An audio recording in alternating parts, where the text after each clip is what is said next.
স্বপ্নে কি নবীকে দেখতে চান? স্বপ্নে নবীজিকে দেখা এটা শুধুমাত্র সৌভাগ্যের ব্যাপার নয়, বরং এটা আল্লাহর এক বিশেষ দয়া ও পুরস্কার।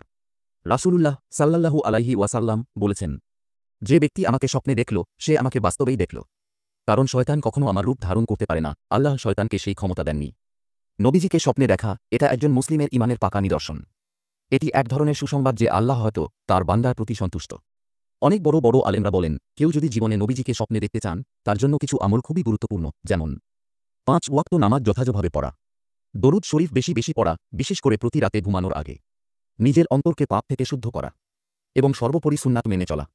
অনেকে বলে যারা প্রতিদিন 1000 বার দরুদ পড়েন তাদের স্বপ্নে নবীজি কে দেখার সম্ভাবনা অনেক বেশি হয়। এটা শুধু স্বপ্ন নয়, বরং ঈমানের এক মহান সুখবর। বন্ধুরা, আসুন আমরা সবাই বেশি বেশি দরুদ শরীফ পড়ি, আল্লাহর পথে ফিরে আসি এবং সেই সৌভাগ্য লাভের চেষ্টা করি যেখানে নবীজি নিজে আমাদেরকে স্বপ্নে দেখা দেবেন। আল্লাহ আমাদের সবাইকে এই নিয়ামত দান করুন।